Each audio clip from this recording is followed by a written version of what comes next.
Yan po. Turuan nyo na lang po ako. Wait lang po. Yan po. Gasa na muna natin ang ating pan. Pan! Kawali. Magsasain muna sana tayo. Kunin natin ang rice cooker.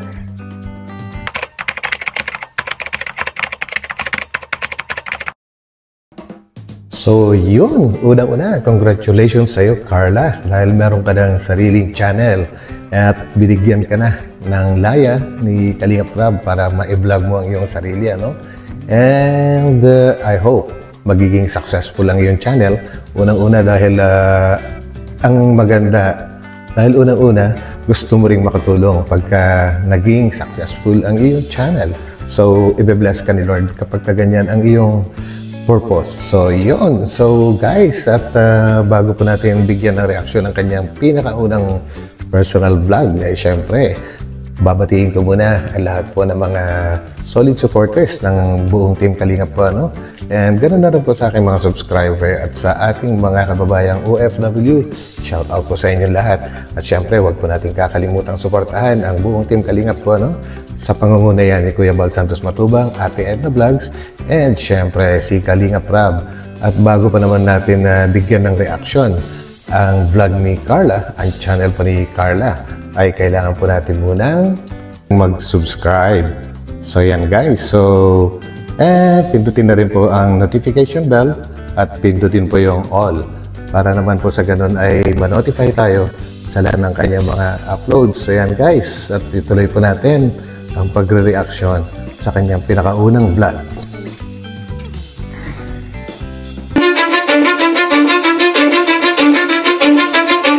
I don't give a fuck what you say. Ayan tayo. Carla, let's go. Let's go. Support niyo po mga Kalingap ang vlog, ang channel ni Carla. Para sa kanya din po ito, para sa future niya. Thank you so much. Yun! Hello everyone! Welcome sa aking YouTube channel. This is your Carla Tupular vlog. And this is my first takeover vlog. Sana po ay suportahan ninyo ako at samahan ninyo ako sa journey ito. Dahil ito na po ang simula. Thank you so much po Kalingap Rab sa oportunidad na ito na ibinigay mo sa akin. At sana po ay tuloy-tuloy na ito. And gusto ko rin pong makatulong balang araw. At malay niyo po, maging isang daan ako sa tungo sa kaginhawahan ng... So yun guys, bigyan muna natin ng isang masigabong palakpakan si Carla. At dahil nag-umpisa na ang kanyang sariling YouTube channel or ang tinatawag niyang personal vlog po yung mga topic po niya, paumpisa, no? And para naman yan po sa kanya, sabi nga ni Kalingap Rab ay kailangan umpisahan na ni Carla para makaipon naman ng subscribers para pagdating ng araw, kapag gusto niyang mag-charity, ay meron na talaga siyang maganda-gandang pag-uumpisahan po na channel, no? And of course, napansin po natin si Carla na sadyang mahihain talaga sa camera po, ano, ever since. Pero ngayon ay talagang wala na siyang magagawa kundi hasain ang kanyang sarili sa harap ng camera. And alam ko, sa umpisa lang naman yan guys, no? Sa umpisa lang naman yan talaga magiging mahihain. At pag nasanay na okay na yan. Parang chicken lang. Tulad kong kabataan. At gusto ko rin po talaga makatulong. Nice. Dahil marami rin akong nakikita na katulad ko rin lang dati. At yun, sana kapag lumago ang aking YouTube channel or kung sakasakali man na maging successful ang vlogging na ito, ay gusto ko rin yun, pagpasensyahan ninyo na po dahil It's okay. At ito po yung first time na tatapusin ko ang buong vlog na ito. And sana parating niyo po akong suportahan. At huwag po kayong magsawang magsuporta sa Team Kalingap. Siyempre, kila Kuya Rab, kila Kuya Val, kila Ate Edna. Of course. Dahil sila rin po ang yun, dahil kila Kuya Val at Ate Edna lamang po nagsimula ang lahat ng ito. Yeah. Kaya hindi po ako magsasawang magpasalamat sa kanila dahil kung hindi rin naman po dahil sa kanila, kila Kuya Rab is wala po ako ngayon sa katayuan ito. Tama. Kaya sobrang Tama. nagpapasalamat po ako at sa mga taong walang sawang nagmamahal at nagsusuporta po sa amin. Lalong-lalo. So yun guys, no, kagaya ng sabi ni Carla na someday pagka naging successful yung kanyang channel, ay gusto rin niya makatulong kagaya ng ginagawa nga po ni Kalingap Rab, ni Kuya Val po, ano. And of course, magiging successful yan, ikaw pa. Kaya mo yan. Kung nakayanan mo noong una, nakayanan mong magpa-vlog, eh, kakayanin mo rin yan. At ang dami mong supporters at supporters ni Papa Joms at supporters ng Kalingap na talagang nakahanda namang aalalay sa iyong pag-uumpisa hanggang sa dulo. Sigurado na susuportahan ka ng iyong mga kasalukuyan na mga subscribers ng Jomcarp. Ano? So ituloy natin guys at mag-observe lang po muna tayo. Una po kay Kuya Jomar. Yan. Thank you so much po syempre sa lahat. And yun po, sana samahan niyo ako sa lahat ng pagdadaanan ko at handa naman po akong matuto. Sana matuto ako eventually at handa na po akong subukin at hamunin ang lahat. Kahit ano man po ang pagdaanan ko, handang-handa ako. Good. At sana na andyan pa rin kayo kahit anong mangyari. Supportahan niyo ako, supportahan niyo kami. At yun. At syempre, thank you so much din po kay Lord sa lahat ng blessings na natanggap ko simula noon hanggang ngayon. And grabe. Sana po i-bless niya pa ang mga taong patuloy na sumusuporta at nagmamahal sa akin. Kaya maraming salamat po sa inyo. Kung hindi naman po dahil sa inyo, wala ako ngayon dito. Siguro po, sabi ko nga kay Mama, kung hindi naman ako natagpuan ng Team Kalingap, baka sa mga panahong ito is nagtatrabaho ako sa Maynila. Okay. Yan po, maraming salamat po at handang-handa na rin po akong pagdaanan kahit anumang pagsubok yan. Although naman po tayo dumadaan sa hirap, pero syempre hindi naman sa lahat ng oras is maghihirap tayo. Marami lang tayong pagdadaanan, maraming pagsubok na haharapin, pero syempre magsisilbi itong lesson sa atin. Yun po, samahan niyo ako sa first vlog ko na ito, ang tatawagin kong A Day in My Life. So, dahil tulog pa po si Ate Roseanne at si RJ naman po ay nasa paaralan na, kaming dalawa lang po ni Ate Roseanne nang naiwan dito. Sa mga oras po na ito ay lulutuan ko po si Ate Roseanne ng breakfast. 10 a.m. pa lang naman po. Kakagising pa lang po namin. At si Ate Roseanne po ay nasa taas. And yun po. Samahan niyo po ako. Yan. Thank you.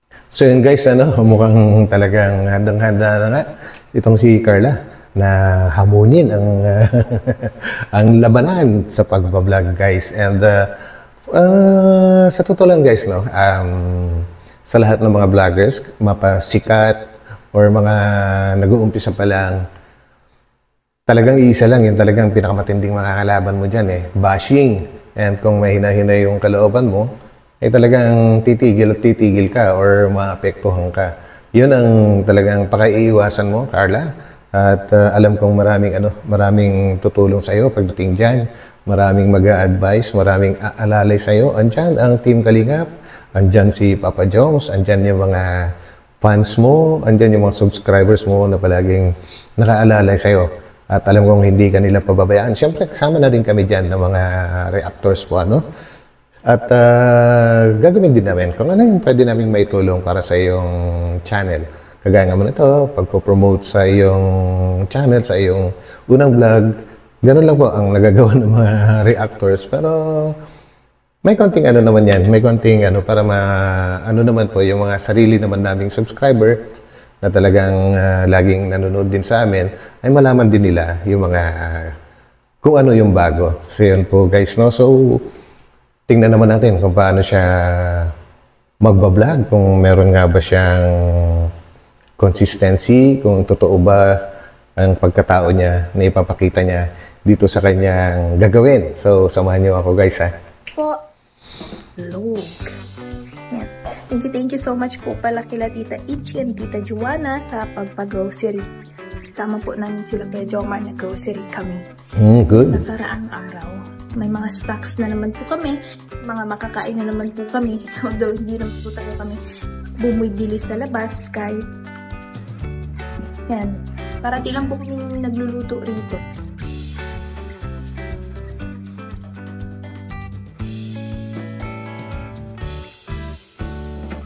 Sensya na po. Pero yan po. Turuan nyo na lang po ako. Wait lang po. Yan po. Gasa lang po muna natin ang ating pan. Pan. Kawali. Kawali at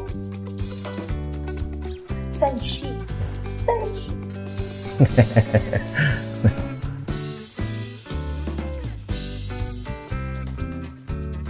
Wait lang po. Magsasaing muna pala tayo. Kunin natin ang rice cooker.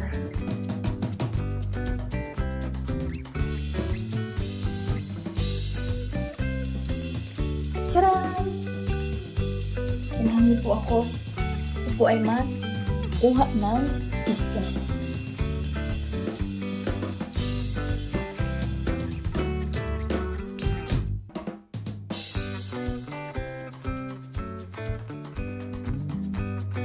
And sobrang tipid namin sa bigas. Ang bibilin po sana ni Kuya Jomar is yung 25 kilos. Sabi ko po ay hindi naman mauubos kaagad-agad. Kaya sabi ko ay 10 kilos lang muna po. Yan, 10 kilos lang muna. Madami pa. Sobrang pong ingay. Madami pa nga po kami guys yun po. Yung unang grocery namin hindi pa nakaubos. Tatlo-tatlong kasahalak naman po ang pinakain namin. Di pa nga po nauubos.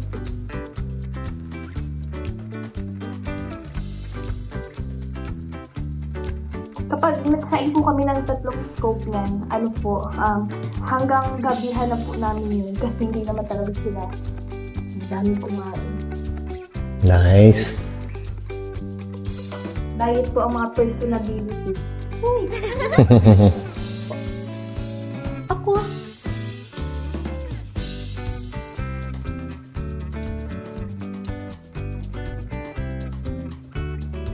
Nandiyan po pala si Arjun. Nga po. Kakauwi niya lang po yata. Galing po ako sa school at kailangan namin ngayon mag-attendance. Yes, love? Buksan ko lang. So yun guys, no, hindi ko na masyadong habaan at kung napansin nyo, hindi ako masyadong nagsalita dito kasi nag-observe lang ako kung talagang pasadong-pasado na nga para sa aking sariling panlasa po, ano, yung pinaka-first vlog po ni Carla. And sa tingin ko guys, pwede. Since first time naman niya ito, at talagang okay naman kasi ang pinaka-topic niya is magsaing, magluto ng pagkain. So, ang inobserbahan ko lang po doon guys is yung yung procedure na gagawin niya. And so far, talagang nagawa niya ng maayos po, ano. Wala siyang nilagpasan na procedure ng pagsasaing. Magmula sa pinakita niya ang bigas, kinuwento niya, lahat. Yan nga po yung pinaka-advantage naman po ng personal vlog. Kasi para ka lang nakikipagkwentuhan at kinikwento mo lang din kung ano yung mga ginagawa mo. Kapag binitbit mo isang bagay, sabi, wala, ginukuha ko ngayon ito. And yun, eventually, sabi nga ni Carla, masasanay din siya. And I'm sure, masasanay siya talaga. Ang daming nakapaligid po sa kanya ng mga tao na makakatulong sa kanya. Ang buong Team Kalingap ay alam kong hindi siya pababayaan. As long as hindi siya nagde-decide na siya mismo ang kakalas sa Kalingap po, ano. So yun guys, and pinaka-final na ko dyan is merong consistency at okay, relax lang siya. So, pasado para sa akin guys, sa aking panlasa. So yun, maraming salamat po sa inyo lahat na sumama din sa akin sa pag-observe sa pinakaunang vlog ni Carla po, ano? At magkita-kita po tayo ulit sa aking susunod na upload. Maraming salamat. God bless. And bye-bye po muna pansamantala. Same po. Bye.